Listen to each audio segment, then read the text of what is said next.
السلام علیکم ورحمۃ اللہ وبرکاتہ، نحمده ونصلی علی رسولہ الکریم، اما بعد فاعوذ باللہ من الشیطان الرجیم، بسم اللہ الرحمن الرحیم، رب اشرح لی صدری ویسر لی امری واحلل عقدۃ من لسانی یفقہوا قولی۔ النصح، نصح کا لفظی معنی ہے خیر خواہی، اور خیر خواہی خیر چاہنا، اسی سے لفظ خیر خواہ ہوتا ہے، خیر چاہنے والا، ویل وشر، اور خیر خواہی ویل وشنگ یعنی کسی کے لیے اچھا چاہنا۔ نون صاد ہا اس کا مادہ ہے۔ نصح العسل کا معنی ہوتا ہے شہد صاف کرنا، اور نصح العمل خالص طریقے سے کام کرنا، اسی سے لفظ نصیحت ہے، اور نصیحت اسم مصدر ہے۔ اخلاص، خیر اور صلاح کی طرف بلانا، شر اور فساد سے بچانا، اس سے روکنا۔ متنصح کہتے ہیں پیوند لگے ہوئے سلے ہوئے کپڑے کو۔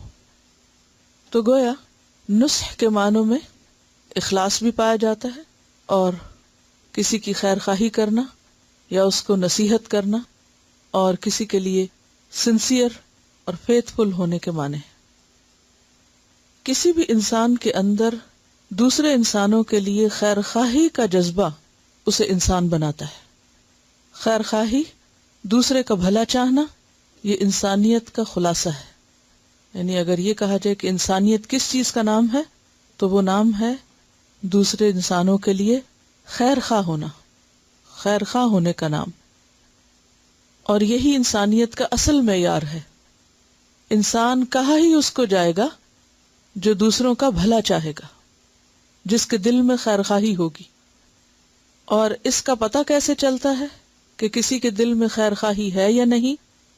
وہ انسان کے عمل سے پتہ چلتا ہے۔ جس کے دل میں خیر ہوگی اس کے رویے میں بھی خیر ہوگی، وہ ہر موقع پہ اس کا اظہار کرے گا، وہ دوسروں کے لیے فکر مند رہے گا، دعا کرے گا۔ اگر دوسرا شخص کسی تکلیف میں مبتلا ہے تو اس کو دور کرنے کی کوشش کرے گا، دوسرے کے راستے کی رکاوٹیں اور مشکلات دور کرنے پر آمادہ رہے گا۔ اللہ سبحانہ وتعالی نے جتنے بھی پیغمبر بھیجے وہ تمام کے تمام انسانوں کے خیر خواہ تھے، ویل وشر تھے۔ قال اللہ تعالی ابلغکم رسالات ربی وانا لکم ناصح امین۔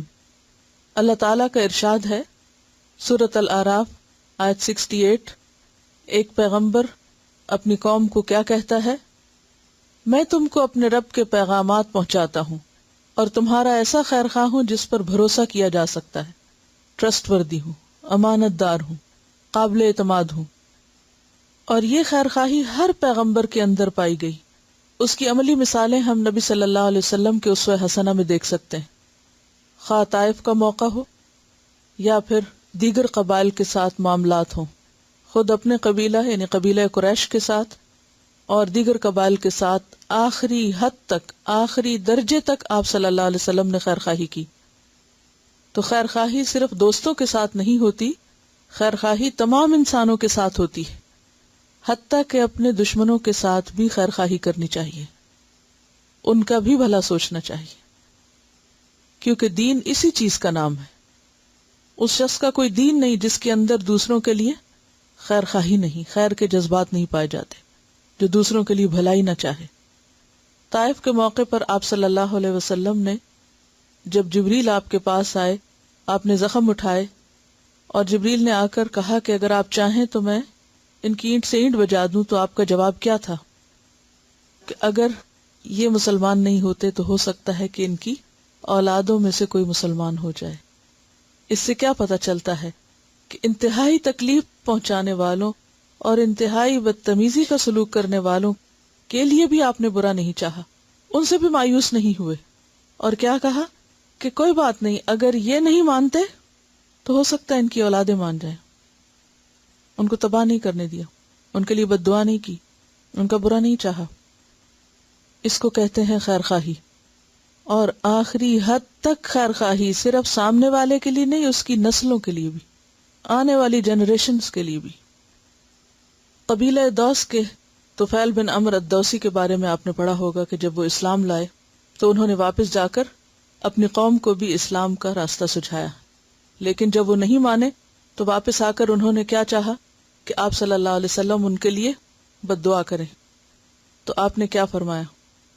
اس کی تفصیل کچھ یوں آتی ہے کہ طفیل بن عمرو الدوسی اپنے وطن واپس گئے، یعنی اسلام قبول کر کے. انہوں نے اپنے قبیلے والوں کو اسلام کی دعوت دی، مگر باپ اور بیوی کے سوا کسی نے اسلام قبول نہ کیا. دوبارہ مکہ آئے اور رسول اللہ صلی اللہ علیہ وسلم سے ملاقات کی اور قبیلہ دوس کے بارے میں سخت تاثر کا اظہار کیا. ابن اسحاق نے یہ روایت نقل کی ہے طفیل بن عمرو کی، کہتے ہیں کہ میں نے دوس قبیلے کو اسلام کی دعوت دی مگر انہوں نے ماننے میں دیر کی. میں رسول اللہ صلی اللہ علیہ وسلم کے پاس مکہ آیا اور آپ سے کہا، اے اللہ کے رسول صلی اللہ علیہ وسلم، قبیلہ دوس کھیل تماشے میں منہمک ہے، اس کے لیے بد دعا کیجیے. آپ نے فرمایا، اے اللہ قبیلہ دوس کو ہدایت دے. مجھ سے فرمایا کہ تم اپنی قوم کی طرف واپس جاؤ، اس کو اسلام کی دعوت دو اور اس کے ساتھ نرمی سے پیش آؤ. کہنے والے نے کیا کہا کہ آپ بد دعا کریں، اور جواب دینے والے نے کیا کیا؟ دعا دی. بعض اوقات انسان اپنے دل میں دوسرے کے لیے خیر خواہی کرتا ہے، دوسرے کا بھلا چاہتا ہے، لیکن پھر کسی کی باتوں میں آ کر خیر خواہی چھوڑ دیتا ہے. لیکن آپ صلی اللہ علیہ وسلم لوگوں کے لیے آخری حد تک مہربان تھے، رحمت للعالمین تھے، اور کسی کی باتوں میں آئے بغیر وہی کرتے تھے جو کرنا چاہیے تھا. اور وہ کیا؟ رحمت کی دعا.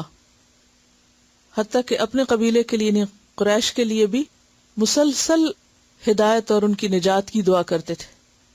آپ کے چچا ابو طالب جو وفات کے قریب تھے تو اس وقت بھی آپ کا فکر اور آپ کا غم کیا تھا؟ ایک دفعہ کلمہ پڑھ دیں. کس قدر حریص تھے. اور کسی کی بھلائی اور خیر خواہی کی یہ ہرس آ ہی نہیں سکتی جب تک کہ انسان کے اندر یہ چیز رچی بسی نہ ہو کہ وہ حقیقی معنوں میں خیر خواہ ہو.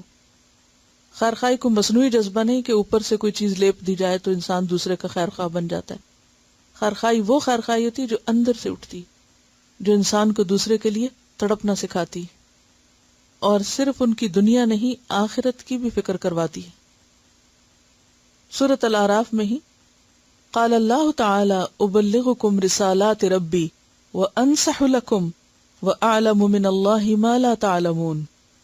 ارشاد ہے، پیغمبر کہتے ہیں، میں تمہیں اپنے رب کے پیغامات پہنچاتا ہوں، تمہارا خیر خواہ ہوں، اور مجھے اللہ کی طرف سے وہ کچھ معلوم ہے جو تمہیں معلوم نہیں. تو اس سے بھی کیا پتہ چلتا ہے کہ حق کے دائی، دین کی طرف بلانے والے اور پیغمبر ایسے ہی ہوا کرتے ہیں، ناصح اور امین، خیر خواہ، با اعتماد، قابل اعتماد. عام مسلمانوں کو کیا حکم دیا گیا کہ وہ کیا کریں؟ تمام انسانوں کے لیے اور اہل ایمان کے لیے ایک معیار مقرر کر دیا گیا ہے کامیابی کا. والعصر ان الانسان لفی خسر الا الذین آمنوا وعملوا الصالحات وتواصوا بالحق وتواصوا بالصبر. یہ وتواصوا بالحق کیا ہے؟ ایک دوسرے کی خیر خواہی ہے، ایک دوسرے کو حق بات بتاتے رہنا، ایک دوسرے کو سیدھے رستے پر چلنے میں مدد دینا. تعاونوا علی البر والتقوی کیا ہے؟ نیکی اور تقوی کے کاموں میں تعاون کیا ہے؟ یہ بھی ایک دوسرے کی خیر خواہی ہے. تو خیر خواہی دین کا شعار ہے. پیغمبر تو تھے ہی خیر خواہ، اہل ایمان بھی ایک دوسرے کے لیے خیر خواہ ہوتے ہیں، اور یہ خیر خواہی صرف مسلمانوں کے لیے نہیں بلکہ تمام انسانوں کے لیے. خیر خواہی کا محرک کیا ہوتا ہے؟ محرک یعنی موٹو کیا ہوتا ہے؟ انسان کیوں خیر خواہ ہو دوسرے کا؟ کیا چیز انسان کو خیر خواہی پر ابھارتی ہے؟ انسان کب خیر خواہ ہو سکتا ہے؟ اللہ کی رضا کے لیے، صرف یک طرفہ طور پر. کیونکہ انسان کو معلوم ہے کہ اگر میں کسی کا بھلا کروں گا، میں کسی کے لیے اچھا چاہوں گا، تو اللہ اس اجر کو ضائع نہیں کرے گا، وہ جواباً ضرور میرا بھی بھلا کرے گا. اور یہ ایک عام کہاوت ہے، کر بھلا ہو بھلا. تم دوسرے کے ساتھ اچھا کرو، اللہ تمہارے ساتھ اچھا کرے گا. حدیث ہے عن تمیم الداری ان النبی صلی اللہ علیہ وسلم قال الدین النصیحۃ قلنا لمن قال للہ ولکتابہ ولرسولہ ولأئمة المسلمین وعامتہم. عن تمیم الداری، تمیم الداری سے روایت ہے، صحابی ہیں، ان النبی صلی اللہ علیہ وسلم قال، کہ نبی صلی اللہ علیہ وسلم نے فرمایا، الدین النصیحہ، دین خیر خواہی ہے، دین سراسر خیر خواہی ہی ہے. قلنا لمن، ہم نے کہا کس کی، کس کے لیے خیر خواہی؟ قال، فرمایا، للہ، اللہ کے لیے، ولکتابہ، اور اس کی کتاب کے لیے، ولرسولہ، اور اس کے رسول کے لیے، ولأئمة المسلمین، اور مسلمانوں کے اماموں کے لیے، لیڈرز کے لیے، وعامتہم، اور ان کے عوام کے لیے. رواہ مسلم کتاب الایمان. دہرائیے حدیث کو عربی میں.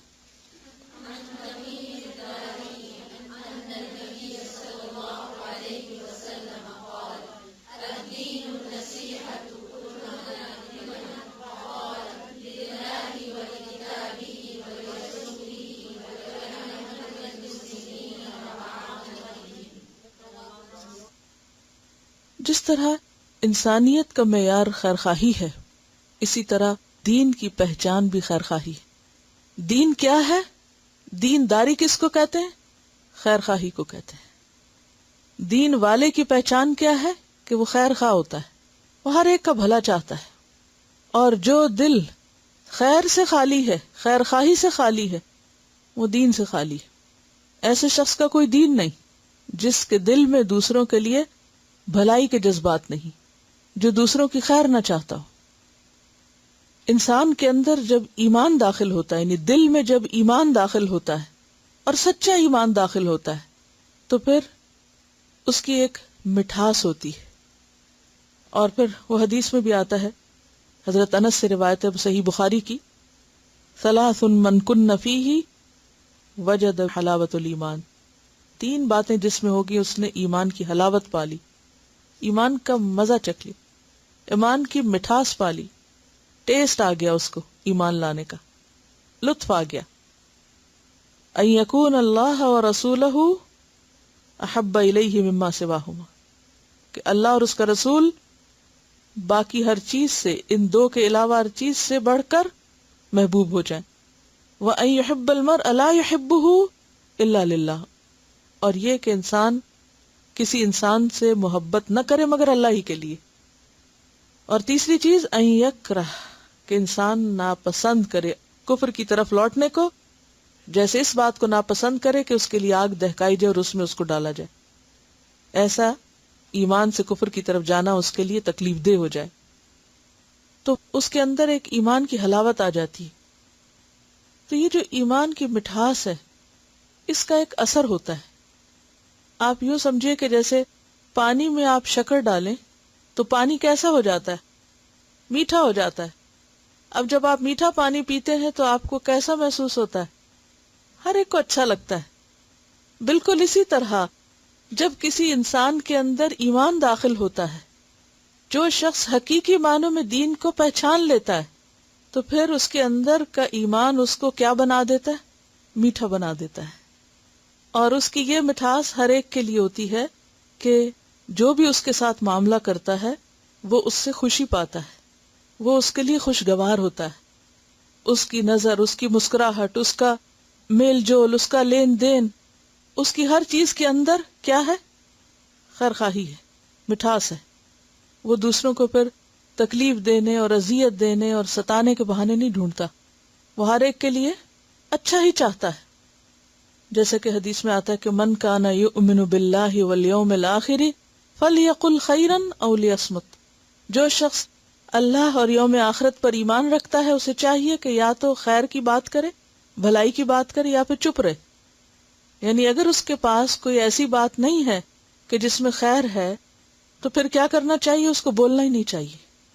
بولے تو خیر کا کلمہ کہے جس میں دوسرے کی دل آزاری نہ ہو، اذیت نہ ہو، دوسرے کے لیے تکلیف نہ ہو. تو اس کو آپ یوں دیکھ سکتے ہیں کہ ایک وہ شخص جس کے اندر ایمان ہے وہ ہر ایک کا بھلا چاہتا ہے، اور جو کسی کا بھلا چاہتا ہے اس کی سوچ کیا ہوتی ہے کہ میں اس کو کیسے فائدہ پہنچاؤں. وہ ہر دم نفع مند انسان بن جاتا ہے. اس کے ساتھ کیا بھلائی کروں، اے کے ساتھ کیا کروں، بی کے ساتھ کیا کروں، اس کو اس تکلیف سے کیسے نکالوں، اس کے لیے کیا کروں. یعنی وہ ہر ایک کو اس نظر سے دیکھتا ہے کہ میری ذات سے اس کو کیا فائدہ پہنچ سکتا ہے. اور جو دل حقیقی ایمان سے خالی ہوتا ہے اس کی نظر فرق ہوتی ہے. اس کی نظر کیا ہوتی ہے کہ اس سے کیسے فائدہ اٹھاؤں، اس سے کیسے اٹھاؤں، اس سے کیسے بٹوروں اور اس کو کیسے ایکسپلائٹ کروں. یہ دو مختلف رویے ہوتے ہیں. دیندارانہ رویہ کیا ہے کہ آپ کی سوچ کیا بن جاتی کہ میں ہر ایک کے لیے بھلائی کا، نفع کا کام کیسے کروں، میری ذات سے اس کو کیا خیر پہنچ سکتی. وہ انسان تو انسان، وہ جانوروں کے لیے بھی رحمت کا پیغام بنتا ہے. جیسے پچھلے باب کی احادیث میں آپ پڑھ چکے ہیں. رک کے سوچئے تھوڑی دیر کے لیے، اپنے اندر امیجنیشن میں یہ نظر لائیے، ان لوگوں کو بھی لائیے جن سے آپ محبت کرتے ہیں، اور ان کو بھی لائیے جن سے آپ کو کوئی شکایت ہے، کوئی نفرت ہے، کوئی بیڈ فیلنگ ہے. جن سے ہم محبت کرتے ہیں ان کو تو ہم کسی نہ کسی طرح نفع پہنچاتے ہی رہتے ہیں. وہ ہمارے ساتھ نہ بھی اچھا کرے تو ہم ان کے ساتھ اچھا کرتے ہیں. مثلا اپنی اولاد ہے، ان کی طرف سے تکلیف بھی پہنچے تو آپ کیا کرتے ہیں؟ پھر بھی ان کا بھلا ہی چاہتے، پھر بھی دعائیں ہی دیتے ہیں. بچے کتنا بھی ستائے پھر بھی آپ کیا کہتے ہیں؟ اچھا تم خوش رہو، دعا ہی دیتے. لیکن اس کے برعکس جن لوگوں سے ہمارا کوئی اختلاف ہو یا ہمیں کوئی شکایت ہو، جب تک ہم ان کے لیے بھلا نہیں سوچیں گے، ان کی خیر نہیں چاہیں گے، اس وقت تک صحیح دیندار نہیں بن سکتے. اب سوچیں کہ ان کو آپ کیا فائدہ پہنچا سکتے ہیں. اور جس دن سے انسان کی نظر اس طرح تبدیل ہوتی ہے تو وہ حقیقی معنوں میں پھر دین والا بن جاتا ہے. کیونکہ اس کو پتا ہے کہ میری چھوٹی سی نیکی، مَن یعمل مثقال ذرۃ خیرا یرہ، ذرے برابر بھی میں نے اگر کسی کے ساتھ بھلائی کی ہے تو وہ میرے لیے آگے موجود ہوگی، میں اسے دیکھ لوں گا، وہ میرے ہی سامنے آئے گی. اور اگر میں کسی کے لیے برا چاہ رہا ہوں تو وہ بھی میرے ہی سامنے آئے گا. کوئی اور تو اسے دیکھے یا نہ دیکھے، اگر میں کسی کی راہ میں کانٹے بکھیر رہی ہوں تو ہو سکتا ہے وہ تو بچ کے نکل جائے، لیکن وہ کانٹے میرے اپنے ہی سامنے آئیں گے. تو مومن سراپا خیر ہوتا ہے، مومن سراپا بھلائی ہوتا ہے، یک طرفہ طور پر دوسروں کی خیر چاہتا ہے، صرف دنیا کی نہیں، ان کی آخرت کی بھی. اسی لیے بعض اوقات وہ نصیحت سے کام لیتا ہے اور بعض اوقات اگر ضرورت پڑے تو تنقید بھی کرتا ہے، لیکن تعییب نہیں کرتا. تعییب کس باب سے ہے؟ تفعیل سے. روٹ کیا ہوگا؟ عین یا با، عیب. تو تعییب کیا ہے؟ عیب جوئی. تنقید اور تعییب میں فرق ہوتا ہے. تنقید تو کنسٹرکٹیو ہوتی ہے، تعمیری ہوتی ہے، اصلاح کے لیے ہوتی ہے، دوسرے کو فائدہ پہنچانے کی نیت سے ہوتی ہے. اور تعییب کیا ہوتی ہے؟ بری نیت سے ہوتی ہے، عیب جوئی، کسی کے عیب اچھالنا، کسی کو اس عیب کا تانا دینا، کسی کے پیٹھ پیچھے اس کی برائیاں کرنا، غیبت کرنا، تانے دینا، دوسرے کو ذلیل کرنا. ایسا شخص خیر خواہی کے جذبات سے نہیں کرتا. اصل نصیحت وہ ہوتی ہے جو اخلاص پر مبنی ہو، کیونکہ نصح میں اخلاص کا معنی بھی پایا جاتا ہے. مثلا آپ کسی کو فائدہ پہنچا رہے ہیں اور مطلب آپ کا اپنی ہی شہرت ہے، تو کیا اس کو خیر خواہی کہیں گے؟ آپ نے دوسرے کا بھلا نہیں چاہا، دراصل آپ نے سیلف ایکسپوجر چاہا، اپنی تعریف چاہی، اپنا نام بلند کرنا چاہا. یہ خیر خواہی نہیں ہوتی. بعض لوگ دوسروں کی بڑی خدمت کرتے ہیں، بہت کام آتے ہیں ان کے، لیکن پیچھے نیت بڑی خراب ہوتی ہے. مثلا آپ اچھی سی دعوت کسی کی کرتے ہیں، اچھے اچھے کھانے بناتے ہیں، اس سے نیت یہ نہیں ہوتی کہ دوسرے کو فائدہ پہنچے. نیت یہ ہو اگر کہ میری تعریف ہو، میری شہرت ہو، تو یہ خیر خواہی نہیں ہے.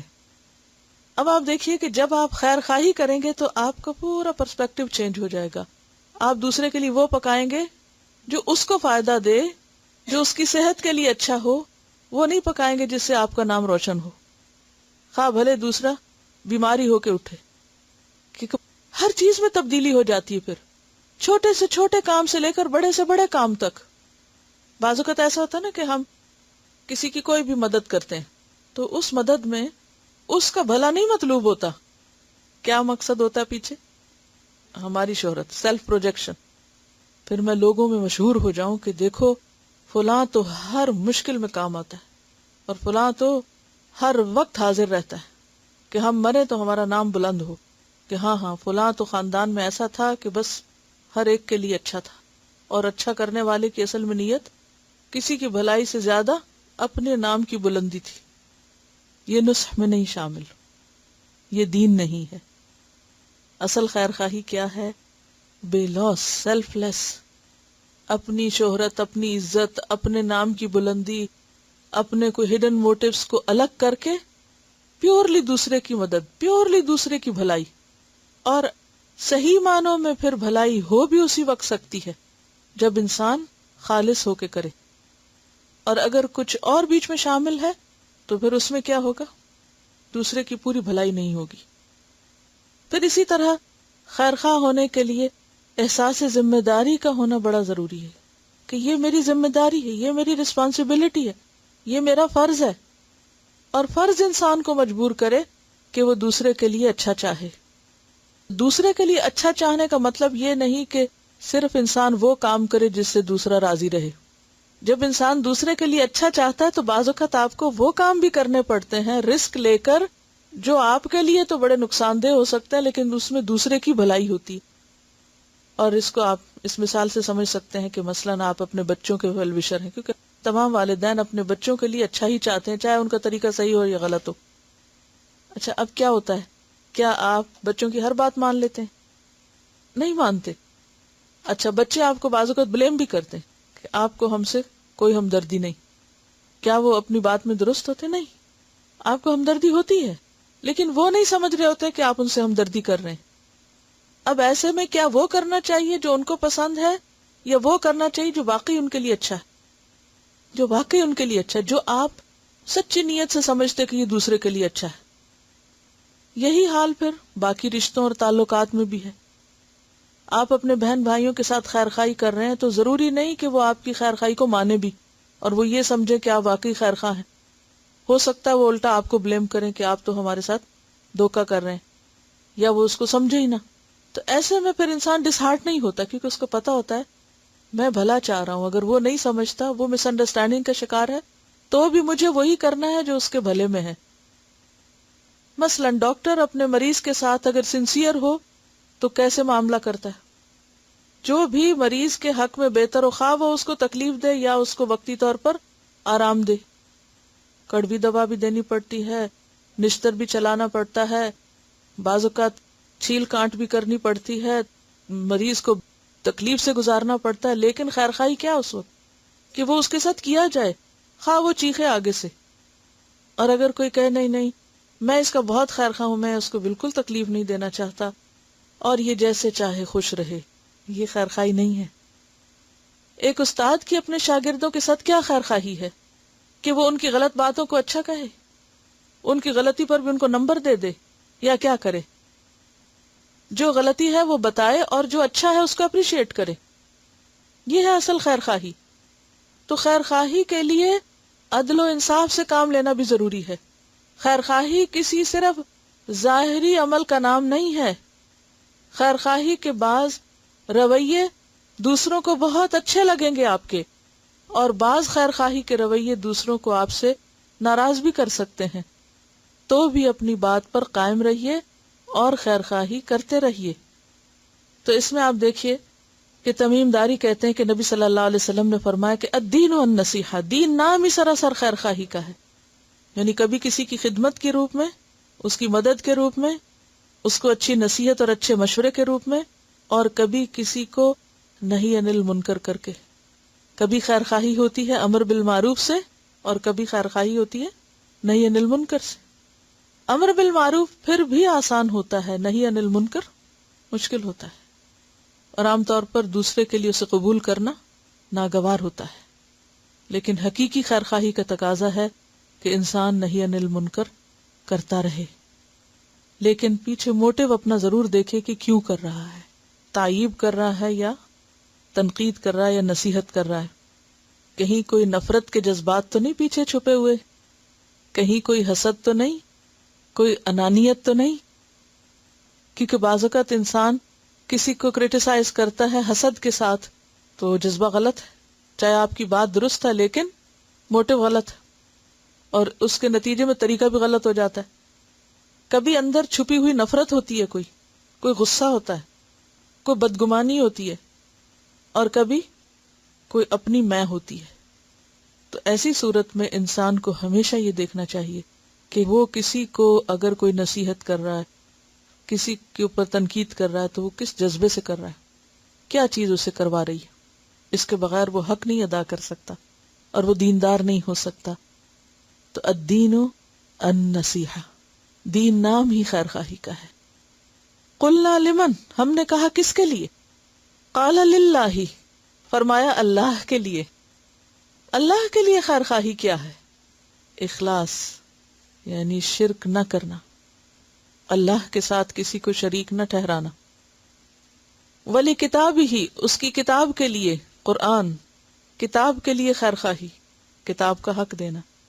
یتلونہ حق تلاوتی، کتاب کو آگے پہنچانا، جس مقصد کے لیے کتاب آئی ہے اس کو پورا کرنا، اس کو آئسولیٹ کر کے گھر میں ایک طرف اکیلے جگہ پر نہ چھوڑ دینا، بلکہ اپنے دلوں کی، سینوں کی بہار بنانا، اور اپنے آنکھوں کی روشنی اور اپنے دل و دماغ کا نور بنانا اس کو۔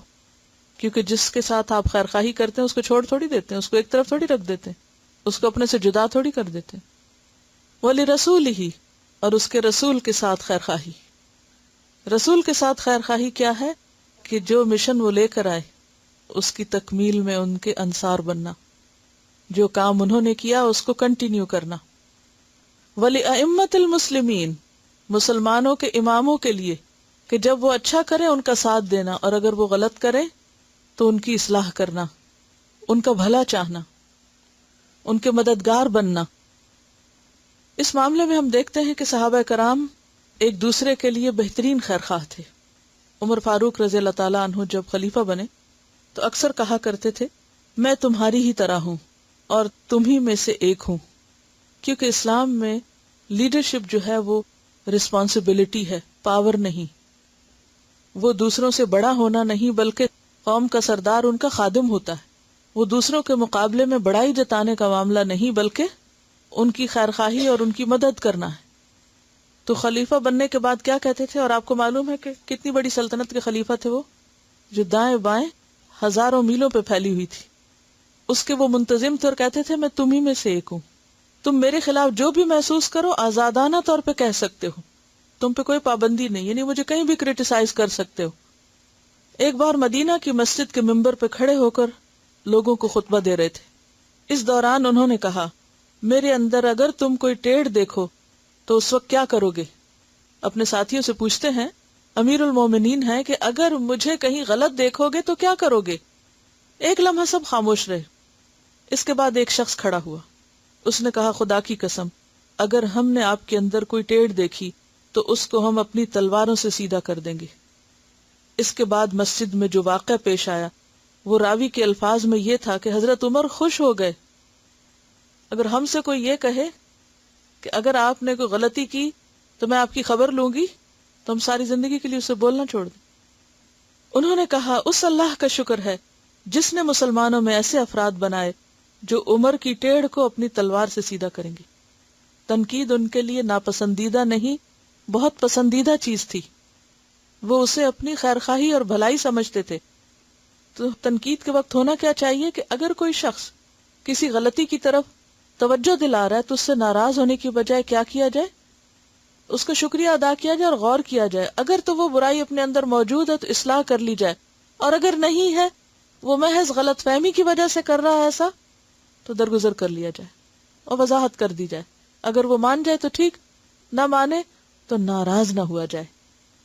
اس سے ایک بات یہ بھی پتہ چلتی ہے کہ جو بڑے لوگ ہوتے ہیں ان کو اس بات کی اجازت دینی چاہیے کہ دوسرے ان کی اصلاح کر سکیں۔ ایک اور مثال حضرت عثمان کی۔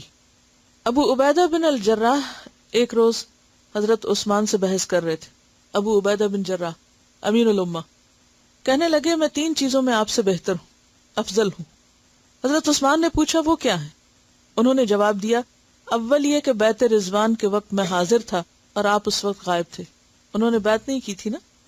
دوسرے یہ کہ میں غزوہ بدر میں شریک تھا اور آپ اس میں شریک نہ تھے. تیسرے یہ کہ احد کے موقع پر میں ان لوگوں میں سے تھا جو ثابت قدم رہے اور آپ ثابت قدم نہ رہے. راوی کہتے ہیں کہ حضرت عثمان اس پر بالکل غصے نہیں ہوئے، بولے آپ نے سچ کہا. پھر کہنے لگے جہاں تک بیعت رضوان کا معاملہ ہے تو رسول اللہ صلی اللہ علیہ وسلم نے اپنی حاجت کے تحت مجھے مکہ بھیجا تھا، اور آپ کو معلوم ہے کہ حضرت عثمان کی طرف سے آپ نے اپنا ہاتھ رکھ کے دوسرے ہاتھ پر بیعت کی تھی. غزوہ بدر میں جو ہوا وہ یہ تھا کہ رسول اللہ صلی اللہ علیہ وسلم نے مجھے اپنی جگہ مدینہ میں مقرر کیا تھا، اور غزوہ احد میں میری پسپائی کی بات ہے تو اللہ نے مجھے میری اس کوتاہی کے لیے معاف کر دیا. کیونکہ قرآن میں آتا ہے نا اللہ نے بھی معاف کیا، اور نبی صلی اللہ علیہ وسلم سے کہا گیا نا کہ آپ ان سے درگزر کیجیے اور ان کو مشورے میں شریک رکھیے اور ان کے لیے استغفار کیجیے. اب آپ دیکھیے کہ یہ تین باتیں ڈائریکٹ حضرت عثمان کے اوپر براہ راست کہی جا رہی تھی اور وہ ناراض نہیں ہو رہے. انہوں نے وضاحت کر دی کہ بات یہ تھی اور ان کی سامنے والے کی تسلی کروا دی. حضرت ابو عبیدہ بن جراح کی جو بات تھی وہ اپنی جگہ درست تھی، یہ حقیقت تھی نا، لیکن ان تینوں کی کوئی وجہ تھی. بعض اوقات ایسا ہوتا ہے کہ دوسرا شخص آپ کو بظاہر غلط نظر آ رہا ہوتا ہے لیکن اس کے پیچھے کچھ وجوہات ہوتی ہیں، ان کو بھی ٹھنڈے دل سے سن لینا چاہیے کہ وہ کیا کہتا ہے. تو یہ ہے ائمۃ المسلمین کی خیرخواہی. حضرت عمر اکثر کہا کرتے تھے اللہ اس شخص پر رحم کرے جو مجھے میرے عیبوں کا تحفہ بھیجے. کیا معنی ہے اس بات کا؟ اللہ اس پر رحم کرے جو مجھے میرے عیبوں کا تحفہ بھیجے، جو مجھے میری غلطیاں بتا دے. دعا دے رہے ہیں اس شخص کو جو مجھے میری غلطی بتا دے. کیوں؟ تاکہ دنیا میں اصلاح ہو جائے. اگر آج ہم اصلاح نہیں کریں گے تو کل پوچھ تو ہوگی نا. تو اس سے پہلے کہ کل پوچھو، اور اس سے پہلے کہ وہ غلطی ہم ساتھ اٹھائے پھریں ہر جگہ، اگر کوئی ہمیں بتا دے اور ہم اپنی اصلاح کر لیں تو اس کے بعد کی جو زندگی ہے وہ اس سے نجات کے ساتھ گزرے. لیکن نا ایک شخص کا اگر بولنے کا انداز ٹھیک نہیں، چلنے کا انداز ٹھیک نہیں، معاملہ ٹھیک نہیں، کوئی بھی غلطی ہو سکتی ہے. اب اگر کوئی اسے بتانے کی کوشش کرتا ہے کہ آپ ایسا نہیں ایسا کر لیں اور وہ اس پر ناراض ہو جائے، مائنڈ کر جائے، تو کیا ہوگا؟ وہ اس غلطی کے ساتھ ہی جیے گا جب تک جیے گا، کیونکہ اس نے اجازت نہیں دی کہ اس کا علاج کیا جائے. اور ایک دوسرا شخص جو ویلکم کرے کہ آؤ بتاؤ مجھے اور اسے ایکسپٹ کر لے اور اپنی اصلاح کر لے، تو اس پوائنٹ سے آئندہ زندگی وہ کس طرح گزارے گا؟ زیادہ خوبصورت گزارے گا، کیونکہ اس کی اصلاح ہو چکی ہوگی. بہت سے لوگ اسی بھول کا شکار رہتے ہیں اور وہ کسی کو اجازت نہیں دیتے کہ وہ ان کو بتا سکیں کہ تم یہاں غلط ہو. اور نتیجہ کیا ہوتا ہے؟ پیچھے پیچھے سب باتیں کرتے ہیں، برا بھلا کہتے ہیں، سامنے آ کے کوئی کچھ نہیں کہہ سکتا کیونکہ دوسرا شخص اجازت ہی نہیں دیتا. یہ کس قسم کی خیر خواہی ہے؟ سچا خیر خواہ کون ہے؟ جو کسی اور کو میری برائی بتانے کی بجائے مجھے بتا دے اور میں اس کی اصلاح کر لوں. ایسا کرنا انسان کی جرت کی علامت ہے، بہادری ہے، اور غلطی کو نہ سننا نہ ماننا بزدلی ہے.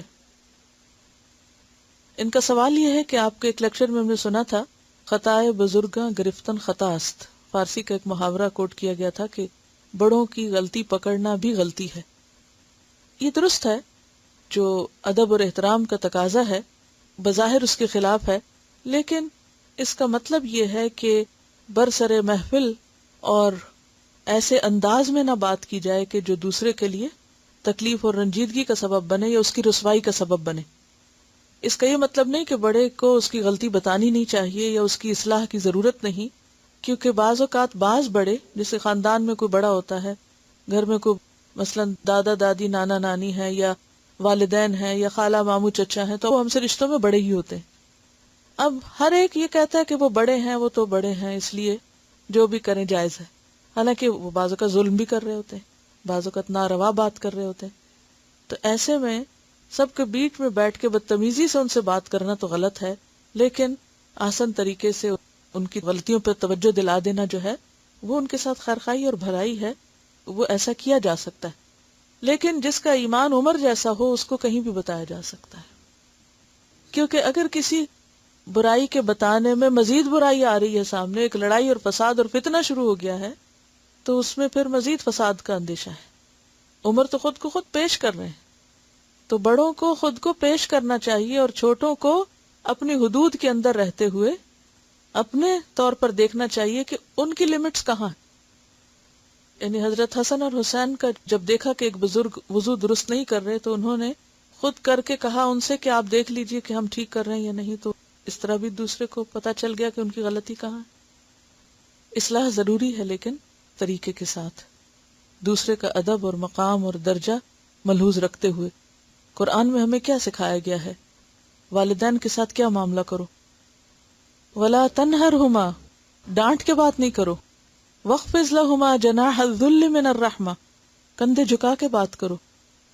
بڑوں کا ادب اور احترام ہمارے دین کا حصہ ہے.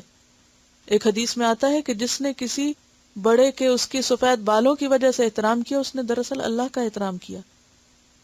بزرگی کا احترام کرنا، خواہ کوئی اپنے گھر میں ہے یا باہر ہے، کسی بھی ایلڈرلی پرسن، سینئر پرسن کے ساتھ معاملہ کرنا جو ہے اس کے اپنے ادب اور تقاضے ہیں. ایک کام کرتے ہوئے دوسرے کو ہاتھ سے نہیں جانا چاہیے. عزت اور احترام کا پہلو ہاتھ سے نہیں چھوٹنا چاہیے. اب مثلاً حضرت عمر اپنے آپ کو پیش کر رہے ہیں تو دوسرا شخص جو یہ کہہ رہا ہے وہ کسی اپنی بڑائی کی وجہ سے یا کسی اندر کے بغض کی وجہ سے نہیں کہہ رہا. وہ بھی کس لیے کہہ رہا ہے؟ کہ دین کی خاطر، دین کے بھلے میں. وَلِأَئِمَّةِ الْمُسْلِمِينَ وَعَامَّتِهِمْ، اور ان کے عوام کے لیے، تمام انسانوں کے لیے، ہر ایک کے لیے، یعنی معاشرے کے جتنے بھی طبقات ہیں سب کے لیے مخلص ہونا، خالص ہونا اور ان کا بھلا چاہنا ضروری ہے، اور یہی دین ہے. اس میں آپ دیکھیے کہ نصح العسل کا معنی آپ دیکھیے کہ شہد کی صفائی کرنا کیسے ہوتا ہے، موم کیسے نکالا جاتا ہے، حکمت سے نکالا جاتا ہے. اور اگر اس میں کوئی مکھیوں کی ٹانگیں ٹوٹی ہوئی ہیں یا کوئی اور بال ول ہیں تو وہ بہت احتیاط سے اور بہت اچھے طریقے سے، ہر چیز کی صفائی کا ایک طریقہ ہوتا ہے نا اس کو خالص کرنے کا.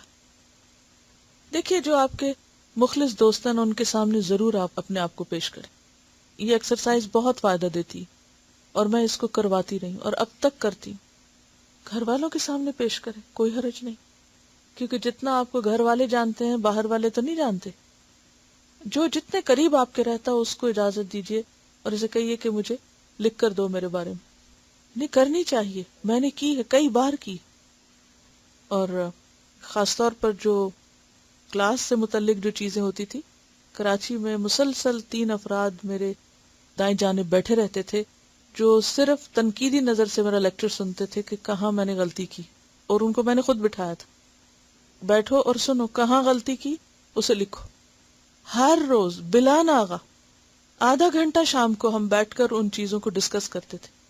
پورا لیکچر لکھا جاتا تھا، پورے لیکچر کی غلطیاں نوٹ ہوتی تھی، کیونکہ انسان ہے نا، بھول ہو جاتی. آپ سوچ کچھ رہے، منہ سے کچھ نکل گیا. اور پھر اس کے بعد وہ پیپر کے اوپر کریکشنز ہوتی تھی، پھر اس کو سامنے رکھ کر ایڈیٹنگ ہوتی تھی. اور یہ سلسلہ اب تک جاری. ابھی جو ٹورانٹو تفسیر تھی، یہاں کوئی میرے پاس ایسی ٹیم نہیں تھی کہ جو یہ کام کرتی، کیونکہ وہاں وہ کام سینئر اسٹوڈنٹس کرتے تھے جو پچھلے کئی سالوں سے قرآن سن رہے ہیں اور جن کا اپنا علم کافی پختہ ہو گیا. اور اس کے بعد اب بھی یعنی ہر روز میلز میں کچھ نہ کچھ ایسا آتا ہے پچھلے دیے ہوئے لیکچرز میں سے کہ فلاں جگہ آپ نے یہ بات کہی ہے، اس بات کا ریفرنس کیا ہے. اب تک پوچھتے ہیں، پوری تحقیق کری ہے. وہ البانی کے الجام صحیح اور وہ سب کے اوپر پرکھی جا رہی ہیں حدیثیں جو میں کوٹ کرتی ہوں. آج ہی صبح لکھا کہ یہ حدیث اس روایت سے ضعیف آئی ہے، تو میں نے کہا دوسرے ریفرنس چیک کریں تاکہ اس حدیث کی جگہ اس سے ملتے جلتے ہم مانا حدیث جو کہ صحیح حدیث ہے وہ وہاں پیسٹ کی جائے. شاید ہی کوئی دن ایسا گزرتا ہے کہ جب مجھے اس تنقید سے نہ گزرنا پڑتا ہو. اور یہ سب میرے اپنے شاگرد ہیں جو مجھ پہ تنقید کرتے ہیں اور میری غلطیاں ڈھونڈتے ہیں، اور میں کبھی مائنڈ نہیں کرتی. کیوں؟ آج اصلاح ہو جائے. یہ میرے خیر خواہ ہیں، مجھے نہایت عزیز ہیں، جو مجھے بتاتے ہیں کہ آپ کی مصیبت یوں نکلی ہے، یہ دراصل ایسے ہے. ہماری ایک نابینا اسٹوڈنٹ تھی، بہت ہی چاہنے والی، ہر وقت کہتی تھی ہمیں کو کام بتائی. میں نے کہا آپ بیٹھ جاؤ، میرے لیکچر سنو، جہاں میں نے کوئی آیت غلط پڑھی ہو. پوری تفسیر انہوں نے اس طرح سننی شروع کی کہ وہ صرف آیتیں سنتی تھیں اس میں سے جو میں نے بولی ہوتی تھی. کوئی صرف حدیثیں چیک کر رہا ہے، کوئی کٹ پیسٹ کر رہا ہے، جملہ اس طرح زیادہ افیکٹو نہیں، یوں ہے، وہ ادھر کا لفظ ادھر ڈالتے ہیں، ادھر کا ادھر. یعنی ایک کیسٹ جو ریلیز ہوتی ہے اس کو معلوم نہیں کتنے مرحلوں سے گزارا جاتا ہے، پھر وہ ہم دیتے ہیں باہر. اپنی انسانی کوشش کی حد تک یہ نہیں کہتے پھر بھی غلطیاں ہوتی ہیں، یہ ہم نہیں کہہ سکتے کہ غلطی سے پاک ہے، لیکن کھلی اجازت ہے کسی کو بھی کسی وقت کچھ بھی بتانے کی. کیوں؟ آج نہیں کو بتائے گا، آج سامنے نہیں آئے گا، آج چھپ جائے گا، کل تو آئے گا نا، یا نہیں آئے گا کل؟ وہاں مٹا سکیں گے؟ آج مٹا سکتے ہیں، آج ڈیلیٹ ہو سکتا ہے، آج توبہ ہو سکتی ہے، آج اصلاح ہو سکتی ہے. ان الحسنات یذہبن السیئات. تو یہ بے حد ضروری ہے. اور جب ہم مائنڈ کرنے لگے کہ نہیں نہیں یہ نہیں کہو، یہ کیوں کہا، یا حجت پیش کرنے لگے، تو پھر نقصان کیا ہوتا ہے؟ وہ غلطی ساتھ ہی چلتی ہے. اگرچہ بظاہر نفس پہ بھاری ہوتا ہے، لیکن کچھ دن کرتے رہنا اس ایکسرسائز کو تو آپ یقین کریں بھاری نہیں، اچھا لگنے لگتا ہے. میری اب یہ کیفیت ہے کہ جب بھی ایسی کوئی میل یا کوئی ایسی چیز آتی ہے تو مجھے بھاری نہیں لگتا، مجھے اچھا لگتا ہے، کیونکہ وہ نفس عادی ہو گیا نا. آپ کڑوی دوا کھانے لگ جائے تو کچھ دن کے بعد کیا ہوتا ہے؟ عادی ہو جاتا ہے منہ. ہاں اگر آپ ہر وقت میٹھا کھاتے رہیں تو پھر کسی وقت کڑوا کھانا پڑے تو مشکل لگتا ہے. صرف سوچ بدلنے کی ضرورت ہے، اسی میں ہماری بھلائی ہے. بدترین دوست وہ ہوتے ہیں جو دوستوں کی غلطیوں پر بھی ان کی تعریف کرتے رہیں. یہ دوستی نہیں، دشمنی ہے. اور بدترین ماں باپ وہ ہیں جو بچوں کی غلطیوں پر ہنستے رہیں اور ان کو شاباش دیتے رہیں. ہر چیز ادب اور احترام اور خیر خواہی کے جذبے سے ہونی چاہیے، بدنیتی سے نہیں ہونی چاہیے. اگر کوئی بدنیتی سے کرے گا تو اس کے فائدے کی بجائے نقصان ہوگا، معاملات اور بگڑیں گے. کیونکہ نصیحت کیا ہے؟ خیر چاہنا. یعنی کہ پھر ترقی نہیں ہو سکتی، آگے نہیں بڑھ سکتے ہم. اور آپ دیکھیے کہ اس وقت مغربی اقوام میں ایک دوسرے کے اوپر کھل کے تنقید بھی ہوتی ہے، اور بعض اوقات اس کو پازیٹیولی لیا جاتا ہے اور اسے ایکسپٹ کیا جاتا ہے. اور مقصد کے لیے اتحاد جو ہے وہ انتہائی ضروری ہے، بھلے کتنے بھی اختلافات ہوں، لیکن مقصد کے لیے متفق ہونا اختلاف کے باوجود، یہ بھی بہت بڑے حوصلے کی بات ہے اور بہت بڑی نیکی اور خوبی ہے. اس میں آپ دیکھیے کہ حضرت علی اور حضرت عائشہ کے درمیان اختلاف ہوا تھا. حضرت عثمان کی جو شہادت تھی اس پر جو قصاص لینے کی باری تھی اس پر مختلف صحابہ کرام کے درمیان اختلاف ہوا، حتیٰ کہ میدان جنگ میں آمنے سامنے آئے. اس کے باوجود خیر خواہی کیسی تھی؟ اس کی ایک مثال حضرت علی کی مثال. مسلمانوں کی ایک جماعت 35 ہجری میں مدینہ میں داخل ہوئی اور انہوں نے حضرت عثمان کو قتل کر دیا کچھ غلط فہمیوں کی بنا پر. اتنا خلفشار ہوا کہ مدینہ 5 روز تک خلیفہ سے خالی رہا. حضرت علی کے ہاتھ پر خلافت کی بیعت ہوئی. مسلمانوں کا ایک گروہ اس پر متفق نہ تھا. ان کا مطالبہ تھا کہ پہلے حضرت عثمان کے خون کرنے والوں کو سزا دی جائے، اس کے بعد وہ خلیفہ کی اطاعت کریں گے. حضرت علی یہ کہتے تھے کہ پہلے خلافت کو مستحکم کیا جائے، پھر قاتلین کے خلاف کارروائی کی جائے. اس طرح مسلمانوں کے 2 گروہ بن گئے، ایک حضرت علی کے ساتھ، دوسرے آپ کے مخالف. یہ اختلاف بڑھتا رہا یہاں تک کہ دونوں کے درمیان جنگ کی نوبت آ گئی. حضرت علی اپنے ساتھیوں کو لے کر مدینہ سے بصرہ کے لیے روانہ ہوئے. لوگوں نے پوچھا کہاں جا رہے ہیں؟ کہا میرا مقصد یہ کہ لوگوں کا اشتعال ختم ہو جائے اور امت میں اتفاق پیدا ہو، مدینہ کو اس شورش سے خالی کیا جائے. ایک شخص نے کہا اگر بصرہ والے آپ کی بات نہ مانے تو آپ کیا کریں گے؟ حضرت علی نے کہا ہم ان کو چھوڑے رہیں گے یہاں تک کہ وہ ہم کو چھوڑے رہیں. ترکناہم ما ترکونا. کہنے والے نے کہا اگر وہ لوگ آپ کو نہ چھوڑیں اور جنگ پہ آمادہ ہو جائیں تو؟ حضرت علی نے کہا ہم مدافعت میں لڑیں گے. ابو سلام الدالانی نے کہا ہمارا حال اور ان کا حال کیا ہوگا اگر کل کے دن ان سے ہمارا ٹکراؤ ہو جائے؟ حضرت علی نے جواب دیا میں امید کرتا ہوں کہ ہمارا یا ان کا جو آدمی بھی قتل ہوا اس کا دل اگر پاک ہوگا تو اللہ اس کو ضرور جنت میں داخل کرے گا.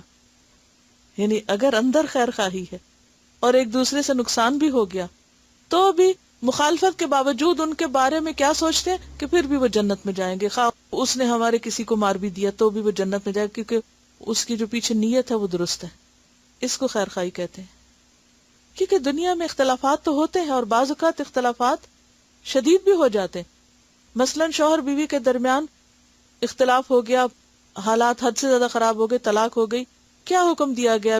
کیا کرو؟ کتنی دفعہ اصلاحاً اور خیر خواہی کی بات آتی، معروف کا لفظ کتنی دفعہ آتا ہے. یعنی اس دنیا میں 100% اتفاق کہیں بھی نہیں ہوتا، ہر ایک کے ساتھ آپ کا کوئی نہ کوئی اختلاف ہو سکتا ہے، لیکن اس اختلاف کے موقع پر خیر خواہی کا جذبہ دل میں رہنا اور رکھنا یہ بے حد ضروری ہے. اس سے انسان دنیا میں بھی خیر کے کام کر سکتا ہے اور آخرت میں بھی اپنی خیر و بھلائی کر سکتا ہے. اب دیکھیے مثلاً آپ صلی اللہ علیہ وسلم مسجد نبی میں بیٹھے ہوئے، ایک شخص آتا ہے اور کہتا ہے کہ میں سوال کروں گا اور کچھ سختی سے کام لوں گا. یاد ہے آپ کو یہ حدیث؟ اونٹ پہ بیٹھے ہوئے مسجد کے اندر آ گیا، کہنے لگا محمد کون ہے؟ آپ صلی اللہ علیہ وسلم تکیہ لگائے ہوئے بیٹھے تھے. ہم نے کہا یہ جو تکیہ لگائے ہوئے ہیں. کہا اے عبد المطلب کے بیٹے. نام نہیں لیا، دادا کا نام. آپ نے فرمایا میں نے تمہاری بات سن لی. اس نے کہا میں سوال کروں گا اور سختی سے کروں گا، آپ اپنے دل میں میرے اوپر غصہ نہ ہو.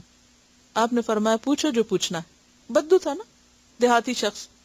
اس نے کہا میں آپ کو آپ کے رب کی اور جو آپ سے پہلے تھے ان کے رب کی قسم دے کے پوچھتا ہوں، کیا اللہ نے آپ کو سارے انسانوں کی طرف بھیجا ہے؟ آپ نے فرمایا ہاں. اور پھر اس کے بعد اس نے کچھ سوال کیے. اس سے کیا پتا چلتا ہے کہ ایک شخص ناسمجھ ہے، اکھڑ ہے، اس کا مزاج ہی ایسا، اس کی بیک گراؤنڈ ایسی. الاعراب اشد کفرا ونفاقا واجدر ان لا يعلموا حدود ما انزل اللہ، کیونکہ ان کا ماحول ہی ایسا ہے. تو بعض اوقات ایسے لوگوں سے زندگی میں آپ کا واسطہ پڑ جاتا ہے کہ جو ایک خاص ماحول کی پیداوار ہے، ان کا لائف سٹائل یہی، ان کا گفتگو کا انداز اور طریقہ یہی ہے کہ وہ مہذب مؤدب نہیں ہو سکتے. اب آپ اگر انہی کے لیول پر آ جائیں، کام چھوڑ دیں تو کیا ہوگا؟ فساد ہوگا. تو ایسے موقع پر کیا کرنا چاہیے؟ آپ اپنے اصول پہ قائم رہیں، آپ اپنی خیر خواہی، محبت، اخلاق اس کو ہاتھ سے نہیں جانے دیں، اور دوسرے کو اس کے رحم و کرم پہ چھوڑ دیں. اس کے لیے عذر تلاش کر لیں کہ معذور ہے یہ شخص، کیونکہ اس نے یہ سیکھا ہی نہیں، اس کو پتہ ہی نہیں. وہ جو تیری خیر خواہی کرے زیادہ بہتر ہے اس سے جو تیری تعریف کرے. یعنی خیر خواہی میں اگر کوئی تم پہ تنقید بھی کر دیتا ہے، وہ تمہارے حق میں زیادہ اچھا ہے بنسبت اس شخص کے جو صرف تمہاری چاپلوسی کرتا رہے اور صرف تمہاری خوشامد کرتا رہے. دوسروں کی اچھائی کو اپریشیٹ بھی کرنا چاہیے، شکر گزار بھی ہونا چاہیے، ان کی اچھی باتوں کا ذکر بھی کرنا چاہیے، اور اگر ان سے غلطی ہو، کیونکہ انسان ہے، پرفیکٹ تو کوئی بھی نہیں، تو اچھے طریقے سے ان کو احساس بھی دلانا چاہیے. اسی میں انسان کی بھلائی اور اسی میں انسان کی ترقی ہے. بہت دفعہ آپ نے تعریف بھی کی ہے، ایسی تعریف کہ جو موقع کی مناسبت ہے نا، کس کانٹیکسٹ میں ہو رہی ہے اور کس کی ہو رہی. بعض لوگوں کو تعریف بگاڑ دیتی اور بعض لوگوں کو تنقید بگاڑ دیتی. تو پھر انسان کو دیکھ کر معاملہ کرنا چاہیے کہ کس کو کس وقت. بخاری میں دونوں طرح کی احادیث موجود ہیں. ان انس عن النبی صلی اللہ علیہ وسلم قال لا يؤمن احدكم حتى يحب لاخيه ما يحب لنفسه. رواہ البخاری کتاب الایمان. عن انس رضی اللہ عنہ سے روایت ہے، عن النبی صلی اللہ علیہ وسلم، نبی صلی اللہ علیہ وسلم نے، قال فرمایا، لا یؤمن نہیں ایمان لاتا، احدکم تم میں سے کوئی ایک، حتی یہاں تک کہ یحب چاہے، پسند کرے، لأخیہ اپنے بھائی کے لیے، یعنی پسند کرے اپنے بھائی کے لیے، ما جو یحب وہ پسند کرتا ہے، چاہتا ہے، لنفسہ اپنی ذات کے لیے. عن انس عن النبی صلی اللہ علیہ وسلم قال لا یؤمن احدکم حتی یحب لأخیہ ما یحب لنفسہ. رواہ البخاری کتاب الایمان. پڑھی.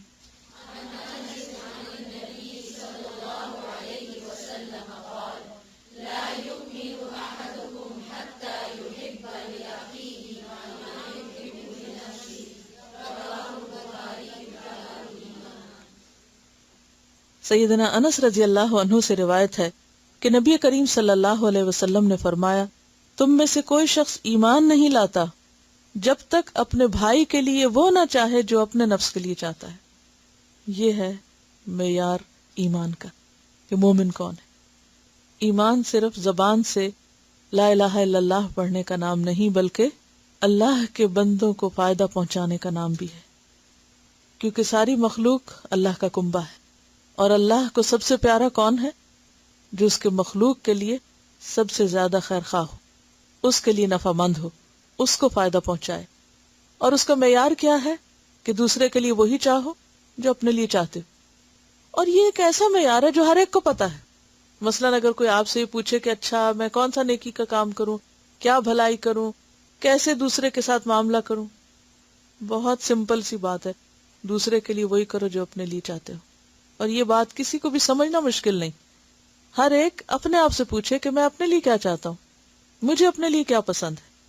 اب ذرا لکھیے اپنے لیے کیا پسند ہے، اور اپنے لیے کیا پسند نہیں، کیا آپ کو ملے تو آپ کو خوشی ہوتی ہے اور کیا ملے تو آپ کو اچھا نہیں لگتا، کیا آپ کو اپنے لیے دھوکہ پسند ہے، کڑوا بول پسند ہے، بے عزتی پسند ہے، سازشیں پسند ہیں، غیبت پسند ہے، تانے پسند ہیں، تو پھر کسی اور کے لیے کیوں، کسی دوسرے کے لیے کیوں؟ کسی کے بولنے کا انداز جو آپ کو پسند نہیں آتا، آپ اس انداز کو دوسروں کے لیے کیوں دہرائیں؟ کیا آپ کو پسند ہے کہ کوئی آپ کو ٹونٹ کرے، طنز کرے، آپ پہ ہنسے، آپ کی تحقیر کرے، آپ کو لیٹ ڈاؤن کرے؟ نہیں۔ پھر ہمیں کیا حق ہے کہ ہم دوسروں کے ساتھ کریں؟ کیا آپ کو پسند ہے کہ کوئی آپ سے نفرت رکھے، بغض رکھے، حسد رکھے؟ نہیں۔ پھر ہمیں کیا حق ہے کہ ہم دوسرے کے ساتھ ایسا کریں؟ آپ اپنے لیے کیا چاہتے ہیں؟ کہ دوسرے آپ کو معاف کر دیں، آپ کو انکریج کریں، آپ کی تعریف کریں، آپ کو اچھا سمجھیں، آپ پر اعتماد کریں، تو پھر کیا کسی اور کا حق نہیں کہ اس کے ساتھ بھی یہی کیا جائے؟ اگر کوئی اس معیار پر معاملہ کرے تو بہت سے جھگڑے فساد خود ہی ختم ہو جائے، گھروں کی زندگی خود ہی خوشگوار ہو جائے، معاشرہ خود ہی خوشحال ہو جائے، امن اور سکون ہر طرف ہو جائے۔ لیکن یہ جو ڈبل سٹینڈرڈز ہے نا، اپنے لیے کچھ اور چاہنا، دوسرے کے لیے کچھ اور چاہنا، اپنے لیے نمبر 1 اور دوسرے کے لیے 2 نمبر، اور اس چیز کو آپ دیکھیے کہ ایمان کے ساتھ جوڑ دیا گیا۔ مومن ہو ہی نہیں سکتا کوئی جب تک کہ وہ ایسا نہ کرے۔ بہترین نیکی ہے کسی کو خوش کرنا۔ سوچئے کیا چیز آپ کے دل میں خوشی لاتی ہے جب کوئی آپ کے ساتھ ویسا کرتا ہے، پھر اس کو دہرائیے۔ اسی کا نام عدل ہے، اسی کو انصاف کہتے ہیں، اسی کو نیکی کہتے ہیں۔ جتنے زیادہ آپ دوسروں کے لیے فائدہ مند ہو جائیں گے، اتنا ہی زیادہ آپ کا ارد گرد پرسکون ہو جائے گا۔ اسی سے پیس آتا ہے، چھوٹے سے چھوٹے لیول سے لے کے بڑے سے بڑے، اور پوری کائنات آپ کو یہی سبق سکھا رہی۔ سورج کیا کر رہا ہے؟ فائدہ پہنچا رہا ہے۔ درخت کیا کر رہے ہیں؟ فائدہ پہنچا رہے ہیں۔ بادل کیا کرتے ہیں؟ فائدہ پہنچاتے ہیں۔ سب خاموشی کے ساتھ ہی چل رہے ہیں نا۔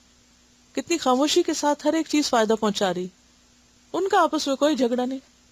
جھگڑا کہاں سے شروع ہوتا ہے؟ خود غرضی سے، حرص سے، سب کچھ اپنے لیے سمیٹنا، اپنے لیے چاہنا، ہر چیز اپنی طرف کھینچنا، یہ مجھے مل جائے، یہ میرے لیے ہو جائے۔ تو جب ہم اپنی جگہ دوسروں کو رکھ لیں گے تو خود بخود اصلاح ہونے لگے گی۔ بہتر ہے آج گھر جا کے ایک ہوم ورک کیجئے، پورے 5ویں پارے کو خیرخواہی کے نقطہ نظر سے دیکھیے، اور کل اگر میں بھولنے لگوں تو کلاس سے پہلے مجھے یاد دلائیے، ہاتھ کھڑا کر کے کہ آیات پوچھیے ہم سے۔ چلیے ٹھیک ہے، آج کا وقت ختم ہے۔ سبحانک اللہم و بحمدک، نشہد ان لا الہ الا انت، نستغفرک و نتوب الیک۔ السلام علیکم و رحمۃ اللہ وبرکاتہ۔